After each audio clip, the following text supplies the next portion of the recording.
Hello, everyone. My name is Eduardo Marin. Today, I'll present information on the housing sector in New Haven and different initiatives the city can take to help cost-burden individuals. This was my main summer project, and hopefully it can provide more insight in response to the affordable housing shortage we face today. To begin, let us have a brief overview of the presentation. First, I will discuss the housing deficit, its effects, and the stemming problems for both the nation and the state. Next, I'll move on in greater detail on the housing situation in New Haven. Then I'll highlight some solutions found in the literature to create more housing construction and to better preserve existing housing in the city. The literature that I just mentioned, otherwise the information in the presentation, came from academic journals, news articles, conferences, webinars, university reports, nonprofit reports, government reports, housing plans, and comprehensive plans of other municipalities. The information of the diagram that you will see later was also created with this breadth of knowledge in mind. With that, let us begin. The nation. We are facing a housing deficit. Currently, the United States is short of 1.5 million homes. The majority of the shortage is affordable housing units, which affects low-income individuals the most. All the information shown and listed is from the annual report from the Joint Center for Housing Studies of Harvard University. The graph in front of you also displays the number of houses available to purchase, dwindling every year since 2008. With such a drastic gap, the nation faces significant challenges, this being an overall lack of affordable housing units. A lack of affordable units has two significant effects. First, the short supply significantly increases rental and housing prices, termed as housing expenses in the diagram. The increase in housing expenses has one major effect, decreasing the general stability of low-income households. General stability decreases since an increase in costs leads to an increase in the number of families becoming cost-burdened. You may be asking yourself, what is cost-burdened? Cost-burdened households, according to HUD, are households who spend more than 30% of their annual income on housing expenses. To further understand this situation, let us take a further look at housing expenses and their rise in the last couple of years. On the left side, you can see how housing and apartment prices have risen significantly over the past decade. However, you may notice that there's a stark drop post-2022. You may believe that houses nationwide has suddenly become more affordable. That is not the case, however. Although the rapid rent growth that we saw in 2020 has significantly slowed down, prices still remain at a relatively all-time high. On the right, you can see this being the case for home prices. As mentioned, these increases in housing expenses lead to less stability within low-income households. For example, the graph in front of you highlights how both the number of moderately cost-burdened individuals and severely cost-burdened individuals have risen over the last 2 decades. Again, you may be asking yourself, what is considered severely cost-burdened and what is considered moderately cost-burdened? Severely cost-burdened household refers to those spending over 50% of their income on housing expenses. Moderately cost-burdened households refers to those spending between 30 to 50% of their income on housing expenses. The increased number of cost-burdened households have serious implications. These include more families having less health, social, and economic well-being, as seen by the diagram.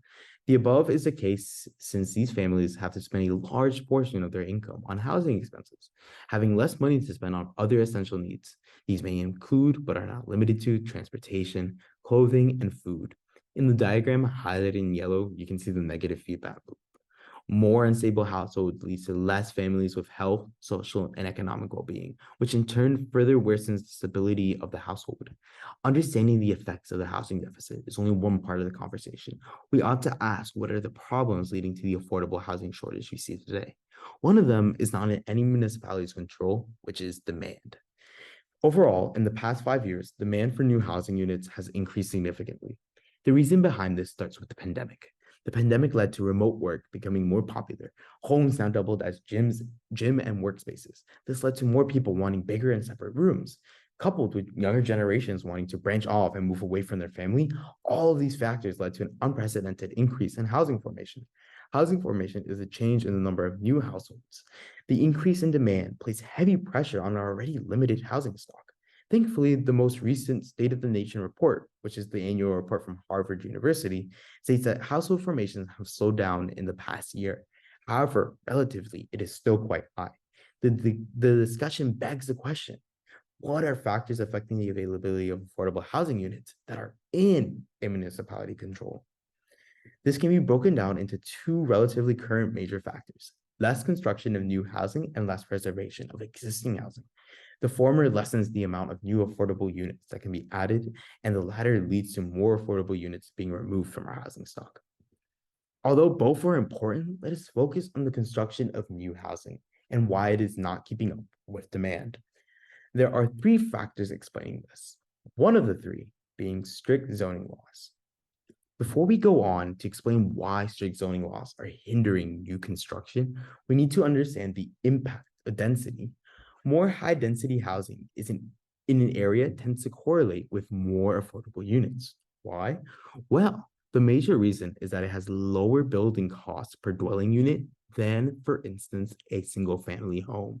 What that means is that strict zoning laws like design reviews, parking minimums, environmental reviews, impact fees, lot sizes, lot size requirements, and historic site preservation that all can lead to less density, can all lead to also less affordable housing units being built. The above is since it creates added costs to the developers. Understand that most of these requirements are useful to prevent some form of adverse effect from urbanization. However, they can be weaponized to exclude affordable housing within neighborhoods. These strict zoning laws may be in place for many reasons. Some may include to preserve neighborhood character, or since there's not sufficient infrastructure, for instance, the current sewer line. However, there can be more nefarious reasons, from inflating home prices to simply wanting to not have low-income individuals within their neighborhoods. As stated earlier in the presentation, there are two other factors that lead to less affordable housing units, the second one being high building costs. In the past 5 years, as seen in the graph in front of you, the rising material cost has grown dramatically. For instance, the price of brick and clay structural tile, ready mixed concrete, lumber and wood products, and plastic construction products have more than doubled. What makes building costs so high? There are a number of factors, such as application fees, as mentioned earlier, material costs, and interest rates. What led to the rise, for instance, in material costs has been the general geopolitical landscape, our belated recovery from the pandemic, general high demand for these products, and rising inflation rates. Now you may be asking yourself, what is the last factor leading to less construction of affordable housing? Well, that is labor shortages. In the graph above, you realize that the most cited issue developers face in the past 3 years is hiring qualified employees and hiring qualified trade contractors. They're extremely important in the housing construction process. Factors that contribute to the labor shortage are one, the pandemic, since it led to more construction workers retiring early. Two, the lack of interest from younger generations. And three, our overall decreasing immigration rate, which immigrants make up a significant portion of the construction workforce. The diagram in front of you shows how strict zoning laws, high building costs, and labor shortages all negatively impact the construction of new affordable housing, which in turn lessens the number of affordable housing available.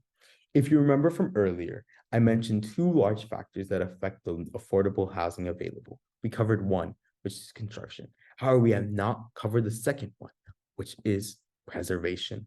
Preservation is another significant issue in response to our housing crisis. The average year a house was built in the United States was 1981. This would prompt many maintenance issues. There are four factors that lead to less housing preservation. Two were already mentioned in the construction section: high repair/building costs and labor shortages. However, there are two others present that we have not mentioned. One of these is the rise of institutional investors. Institutional investors are large companies that invest on behalf of others. In the case of New Haven, a prime example is Ocean Management. The rise is mostly attributed to municipalities having difficulty in one, tracking their information, and two, and more importantly, market crashes. COVID-19 caused a significant market crash, leaving many properties for sales at low prices, creating a wave of large purchases from private out-of-state investors. The effects these institutional investors have is highly dependable.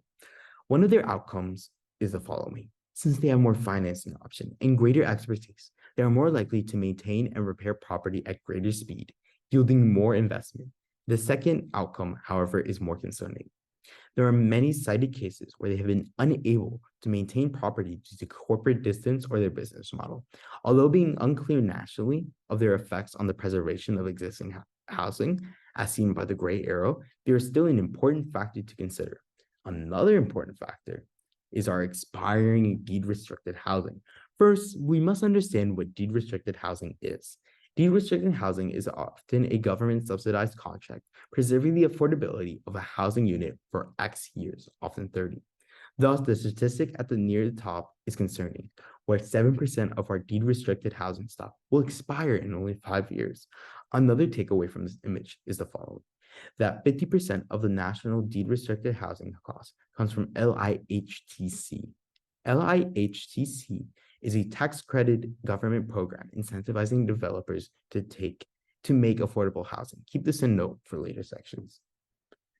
This slide shows a diagram of deed restricting housing, where the expiration of units under government programs like LIHTC or USDA leads to less preservation of existing affordable housing. These factors, high building costs, labor shortages, high institutional investors, and expiring deed-restricted units lead to less preservation of existing affordable housing, lowering the number of affordable housing available. Although I do not have enough space to discuss these next factors more in depth, one must always consider our overall aging population for house design and climate change's effects in making current housing unsafe. The slide here highlights the entire housing deficit situation, where less construction and preservation of affordable housing lead to an overall decline in the number of affordable housing units available. With that, let us move on to the state, which follows similar threads. The state. In Connecticut, according to the National Low Income Housing Coalition, we face a shortage of 85,000 affordable housing units. As expected, the shortage has caused housing expenses to be extremely high in Connecticut. For instance, the average home is $370,000, and the average rent, considering all apartment types, is $1,600. This would include anything from studios to 2 and up bedroom apartments. High housing costs also leads to high housing wages. Housing wage is the number of money you must earn to spend less than 30% of your income on housing expenses, basically to not be considered cost burdened. In the case for a 2-family apartment in Connecticut, the housing wage is $31.93. That is equivalent to working over 80 hours at minimum wage each week just to not be considered cost burdened. Coming as no surprise then, the high housing expenses mean a large number of individuals are cost burdened. The high number of cost burdened households is a large problem within the state. In the graph in front of you, 81.4% of extremely low-income individuals are cost-burdened, and 76.9% of very low-income individuals are cost-burdened. Extremely low income is considered to be less than 30% of the average area median income. Very low income is between 30 and 50% of the area's average median income. As seen, the effects on the nationwide scale are almost identical within the state. The question remaining is, what are the largest issues in the state's control? There are two, the same as within the nation: construction of new housing and preservation of existing housing. However, I believe that construction of new housing is more prevalent and impactful within Connecticut. Let us take a look at the construction, or lack thereof, of new housing. Although the graph does not highlight affordable housing, it does show the number of new private housing units through building permits. As you can see from the graph, the number of issued building permits in Connecticut have generally decreased since the late 1980s. Even though this may be the case, there are some good news. The article from the Commercial Record, using information from the U.S. Census Bureau, highlighted that single-family construction has dropped significantly in recent years. However, there's been a rise in the number of multifamily construction in Connecticut. These follow similar national trends highlighted in the most recent State of the Housing report. Also, P.S., New Haven is leading too in the number of units permitted. However, the state still faces a deficit of 85,000 housing units. What are the major reasons contributing to this? Of the 3 reasons mentioned in the nation section, strict zoning laws are the most significant in inhibiting construction of new affordable housing, followed by high building costs and labor shortages. Let us take a deeper dive and look into strict zoning laws. A way to look at strict zoning laws is seeing what homes each municipality permits by right. By right developments are often less stringent since they do not have to receive permission from a CPC or BZA board. The map in front of you highlights municipalities that allow by right development for single family homes versus two family homes in Connecticut. As you can see, there is a stark difference in allowance. However, the difference grows dramatically if you compare this with three family homes. The difference grows even greater if you take into consideration 4 and up family homes. The reason for why the by right development for single family homes are so large is because it is. For single family homes, 91% of Connecticut's land is zoned for by right development. The trend here discourages density and creates more units and creates less affordable housing units. Restricted zoning does not just stop there. 81% of the land in Connecticut needs 1 acre to develop a single family home, and 49% of the land needs at least 2 acres. An acre of land is not cheap in Connecticut either. An acre goes for, on average, $128,000. These restricted zoning laws that cause high building costs, which we will get into later, is why many municipalities in Connecticut are not complying with Statute 830G. In short, the statute highly recommends municipalities to have at least 10% of their housing stock be affordable. Out of the 169 towns in Connecticut, however, only 31 are abiding by having 10% of their housing stock as affordable, according to an article from the CT Mirror in 2022.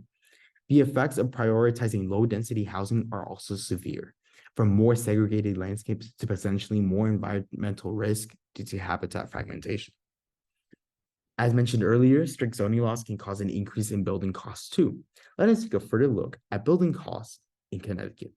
Building costs are relatively more expensive in Connecticut. We are the 11th most expensive state to build a home, and we have the 9th largest labor costs. Even with the average labor cost being $21.47 an hour, these still do not make the average housing wage in Connecticut, which remember is $31.93 an hour. The average cost of building a single family home in Connecticut, the one that is most allowed, is $345,000. The number here does not even include land costs and other expenses, which we have seen in previous slides can add a significant burden to developers. Thus, building affordable housing is nearly impossible, especially without higher density housing units. Now, let us take a look at the final factor of housing construction, which is labor shortage. In the case of labor shortage, there does not seem to be much information on the lack of construction workers in Connecticut. However, it is important to note the discussion of workforce housing and companies. Workforce housing is affordable for middle-income individuals. Talks about this in Connecticut are growing since our manufacturing industry is shrinking, and it could be a way for businesses to attract and retain new workers. Now we have discussed the 3 major factors: strict zoning laws, high building costs, and labor shortages. However, what about preservation? We must consider preservation since the average year, although construction is more imperative for closing the affordable housing gap, preservation still needs to be considered. Why do we need to consider preservation? Well, this is since the average year a home in Connecticut was built was 1966, an average that is over a decade older compared to the United States average. Older homes tend to have more asbestos, more lead paint, more hazardous situations, and even more radiation. Thus, finding a solution to housing preservation will also be crucial. In terms of preservation, there is no one clear determiner of our housing situation. High building costs, a rise in institutional investors, and expiring deed-restricted units all seem to affect the preservation of existing housing equally in Connecticut, a little bit more than labor shortages. Since we talked about high building costs and labor shortages in the last section, let us instead focus on institutional investors. Unlike the nationwide section, where there was unclear idea of the positives or negatives behind institutional investors, in Connecticut, they are seen to have a more negative effect on preservation. A recent study conducted in Hartford, for instance, highlighted that more citations will be tallied from out-of-state and large investors compared to local mom-and-pop shops in the area. They tend to also have larger control of land, which is also extremely concerning. Another issue CT faces is expiring deed-restricted housing units. The statewide trend follows the national average. This is since 7% of our government subsidized housing stock will expire in the next 5 years. However, an interesting observation is that construction uses more Section 8 vouchers to provide affordable housing than LIHTC in comparison to the national average. What this may imply is that LIHTC tax credits for developers isn't being fully utilized because of the restrictive zoning laws in Connecticut. Also, Housing 8 vouchers, although helpful, can be extremely difficult for use for low-income individuals since they may not be accepted in their local area or the waitlist is full. With all these factors mentioned, we can get a clear picture of the housing crisis in Connecticut using this diagram. Let's move on to what we were all been waiting for, the New Haven section, which is moderately different compared to the state. As mentioned at the beginning of the presentation, we will go more in depth in the New Haven section. Let us first begin by understanding our demographics, our housing demographics, for instance. In New Haven, 33% of our housing is subsidized / affordable. In the graphic below, you can see that a large portion of this subsidized housing comes from government assistance, followed by tenant rental assistance and CHFA/USDA mortgages.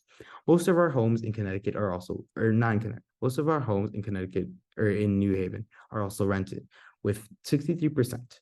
And finally, a large portion of our housing is multifamily, being 77%. Our housing stock is also extremely diverse too, with the largest percentage being in triplex and quads. Single-family homes are often rare, only accounting for 18.5%.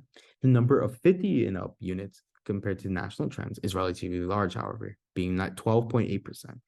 Even though we have high density, it does not mean we are not facing issues concerning shortages. To better explain the situation, we will discuss the housing deficit, housing and rental costs, number of cost-burden families, housing construction details, and housing preservation details.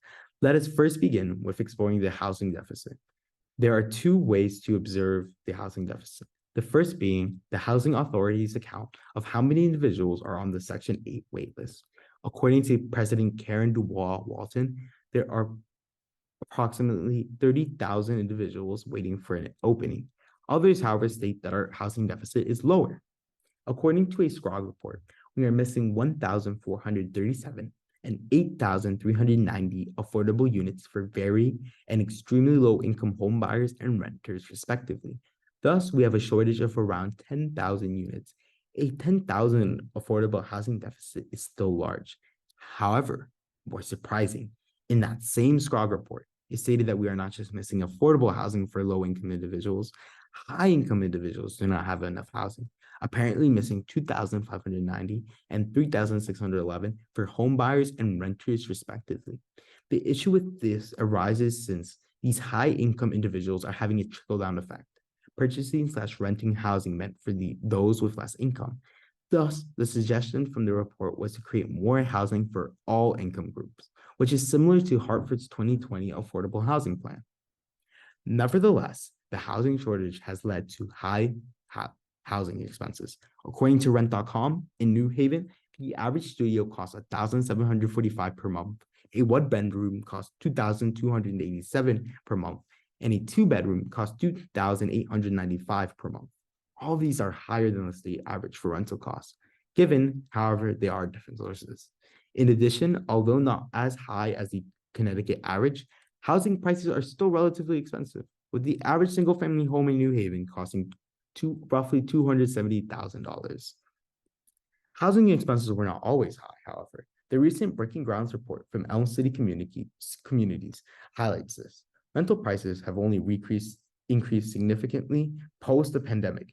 You can see this on your leftmost graph, where it increased dramatically around 2020 to 2021.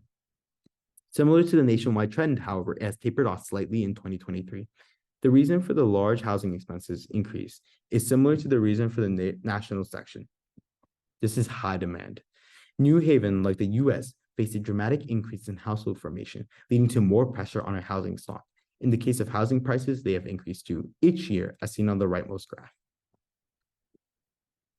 Unlike what you may first imagine, for nearly a decade, the number of cost-burdened families was decreasing in the greater New Haven area. As you can tell by the graph, income, seen in the purple, was significantly higher than the county's HPI, seen in red. HPI, as stated by the Breaking Ground reports, stands for Housing Price Index. For most years, the separation between both has grown, which would mean less cost-burdened individuals. However, the trend stopped around 2020 to 2021 during the pandemic, where the county HPI began to rise at a more rapid rate than income. Speaking of cost-burdened individuals, right now in New Haven, 49% of households are cost-burdened, with 57% of them being renters and 38% being owners. There's also an equity issue within neighborhoods in New Haven, too.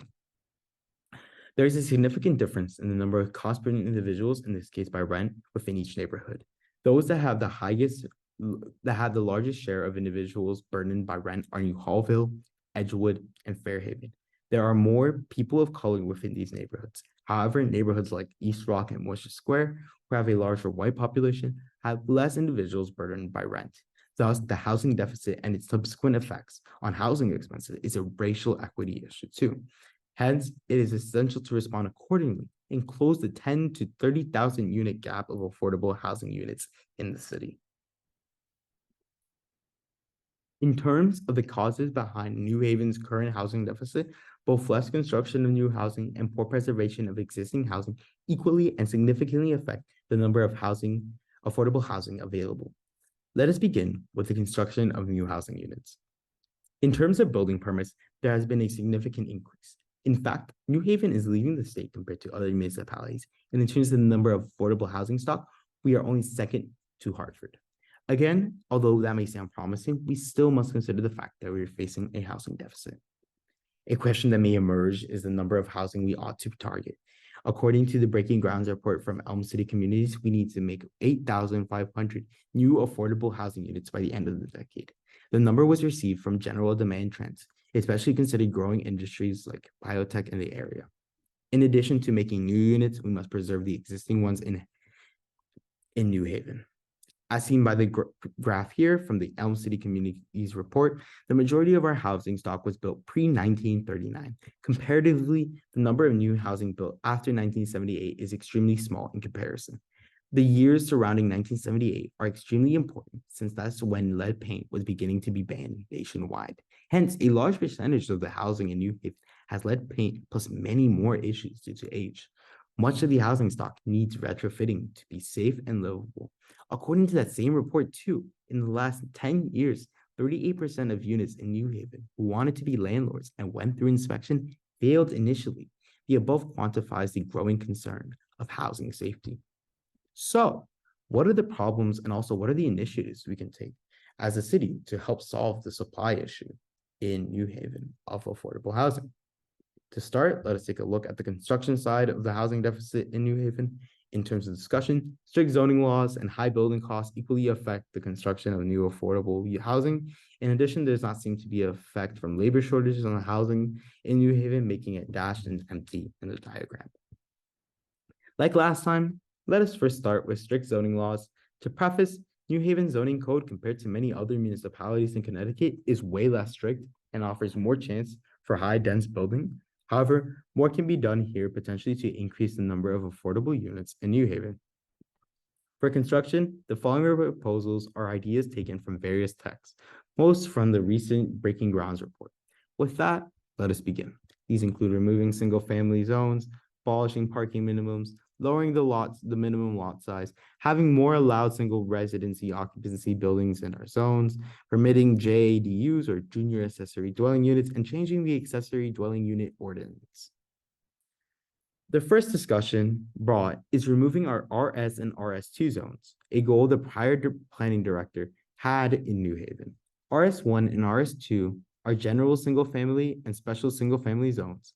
They constitute 24% of the land in New Haven.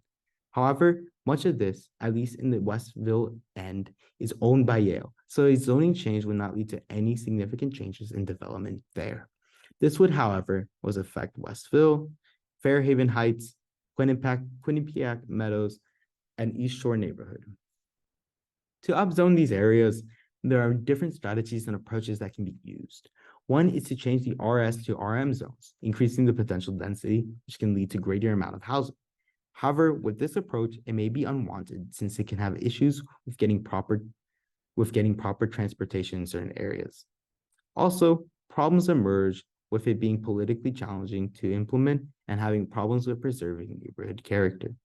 Instead, another option is changing it to a form-based zoning code. Form-based zoning regulates building form rather than usage. If built into the form-based code, you can increase density gradually while still maintaining neighborhood character. Also, it can provide public participation for the design and can be replicated to other neighborhoods during the future zoning overhaul that the city planning department is planning to do. However, it will still be somewhat politically challenging to implement. In terms of a model for this type of zoning code, the passage of HB 6107 makes this easier since it will require the state to have a standard form-based zoning code model.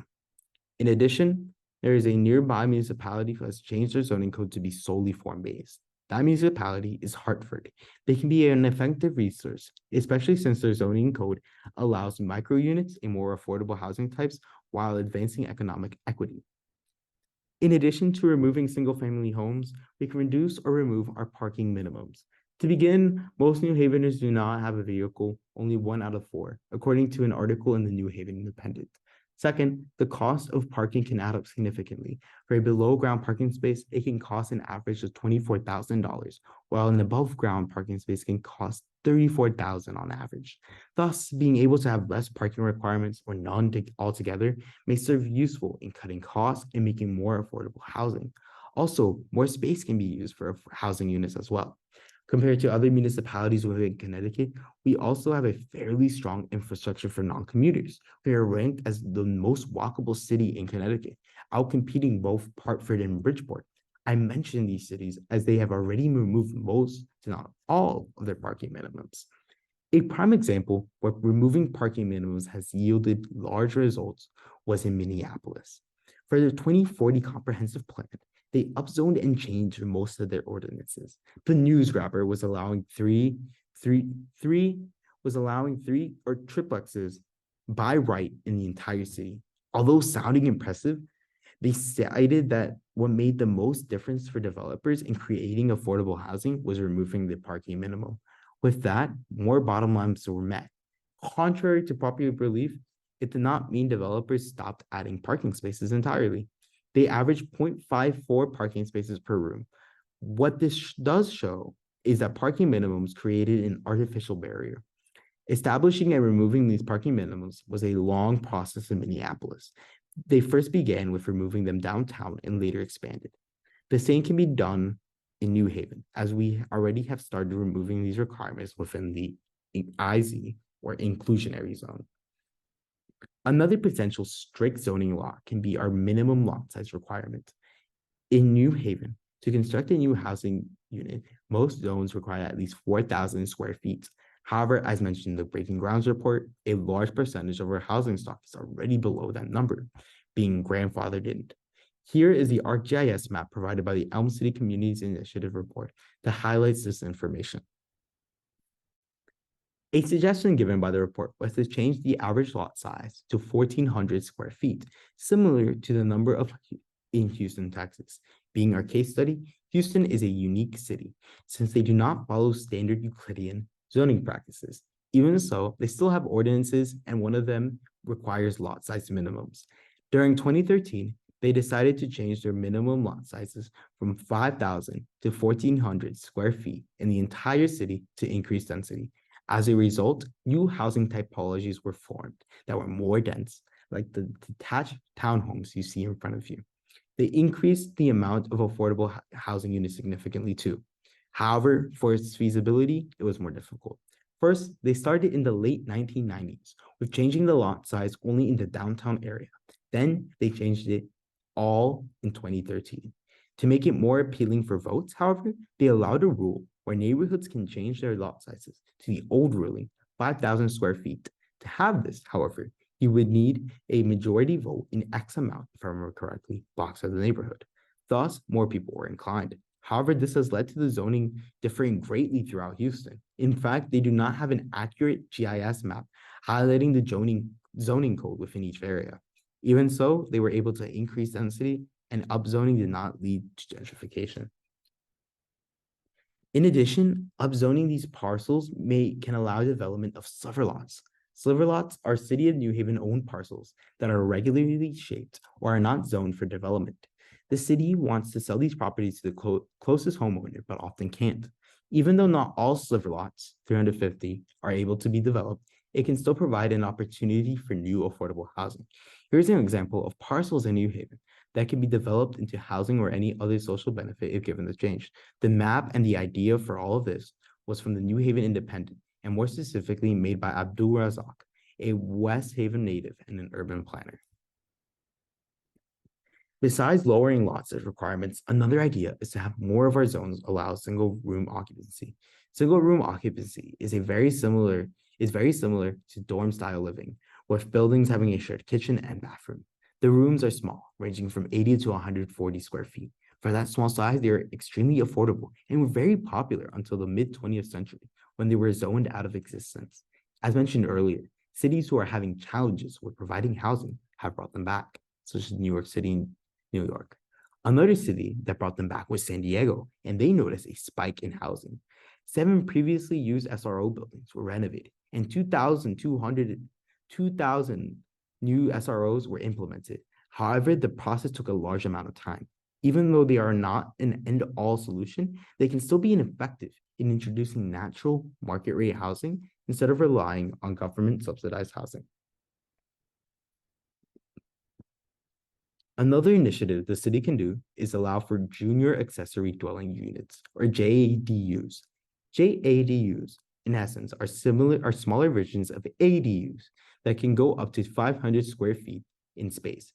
Unlike typical ADUs or additional dwelling units, they are created out of an already existing home, and their only requirement is to have a kitchen. Other aspects like bathrooms are an additional add-on. From what I found, they are relatively new concepts, being recently legalized in all of California. Thus, there is not much data on the amount of housing is created for the state.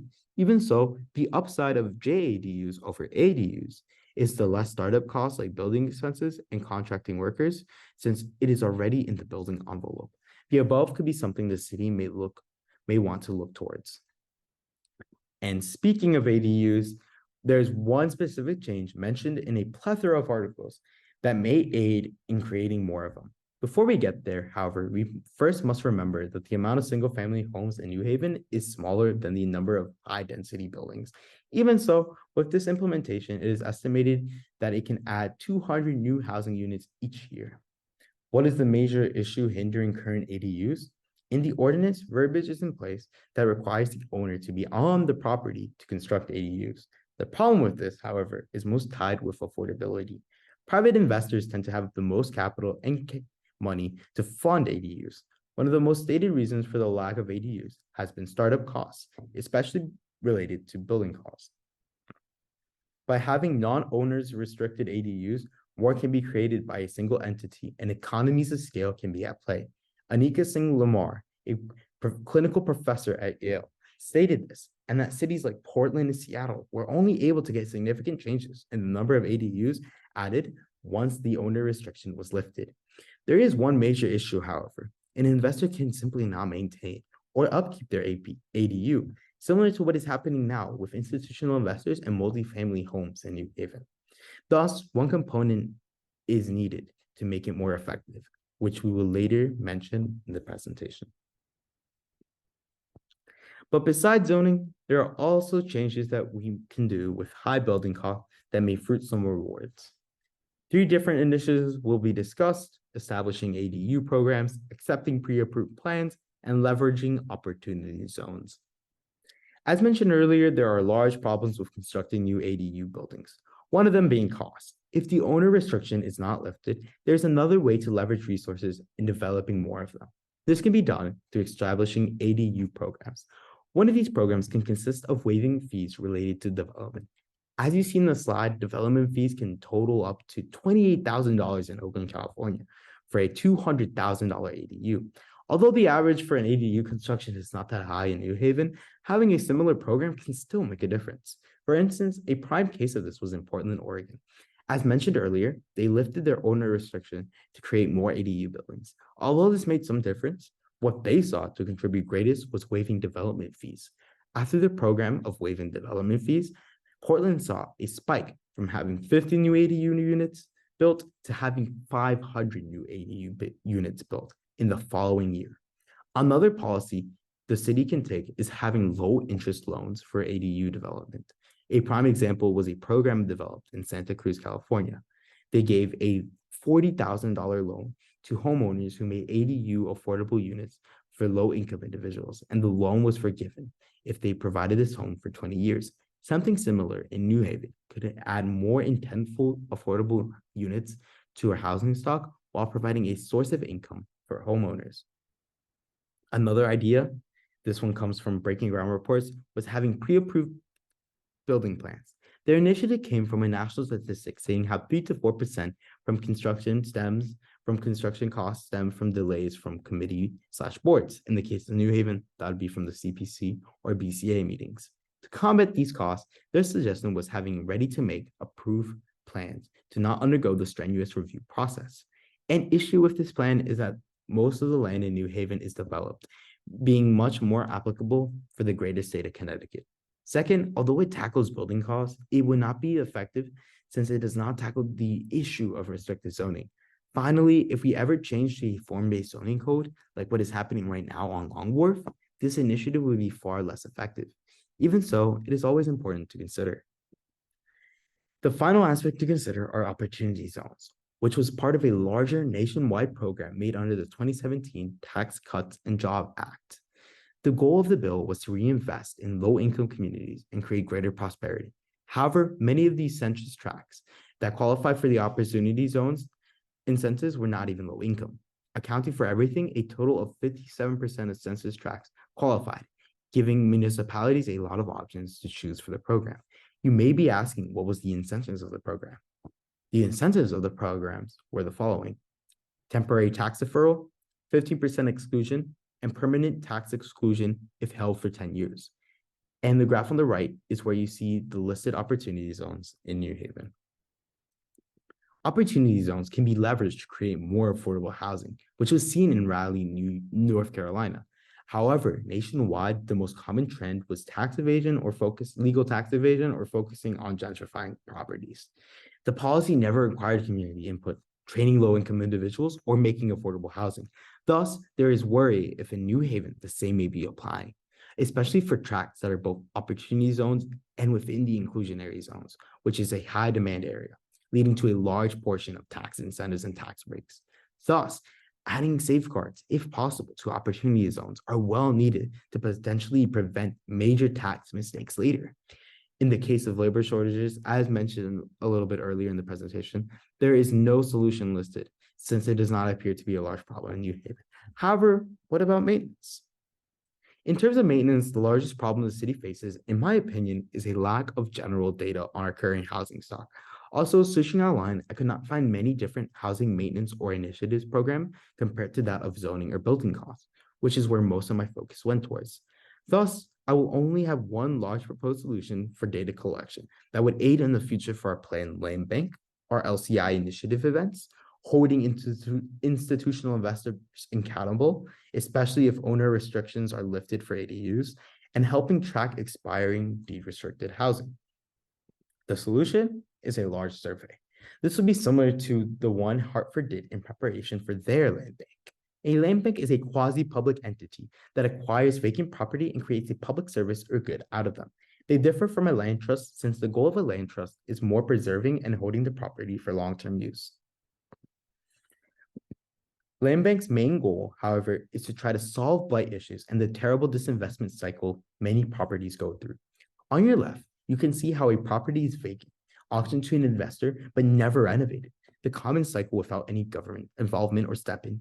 To break this cycle, the goal of a land bank is for them to acquire the property, revitalize it, and place it into good public use as affordable housing or any other similar initiative. They would be able to have more resources and pool more resources and expertise in doing so at a faster pace. In terms of Hartford, after they were approved to getting the land bank, they conducted a large survey. a solution for the lack of city data, to gain knowledge on the housing stock in city. This included one survey accounting for housing quality and another survey, the second one, surrounding the market. They were given a $175,000 grant to complete this. Having similar surveys as those from Hartford would be extremely important in New Haven, since, as mentioned earlier, our housing stock is extremely old and needs significant maintenance. Even in the report from the Breaking Grounds, there was not complete information on the maintenance quality of housing in New Haven. These would be relatively feasible too, since the size of Hartford is 17.38 square miles and the size of New Haven is 20.13 square miles. They do not differ that greatly. Let us begin again to discussing Hartford's initiative. We will first begin with the first study, the Housing Condition Survey. For this survey, they had surveyors add a quality grade to each parcel in the city, rated from A to F, as you can see on this ArcGIS map. In addition, the parcels were separated into different classes, like if they were vacant or occupied. Finally, there were a lot of qualitative questions the surveyors answered for each property, like the condition of the roof, porch, window, chimney, and much more. The surveyors for the data were UConn public policy students and youth service board members. They were the ones doing the actual field work. Organizations like LISP, the Local Initiative Support Corporation, Loveland Technology, plus people working in the city of Hartford helped synthesize the information and create the ArcGIS map. The map was also open to the general public.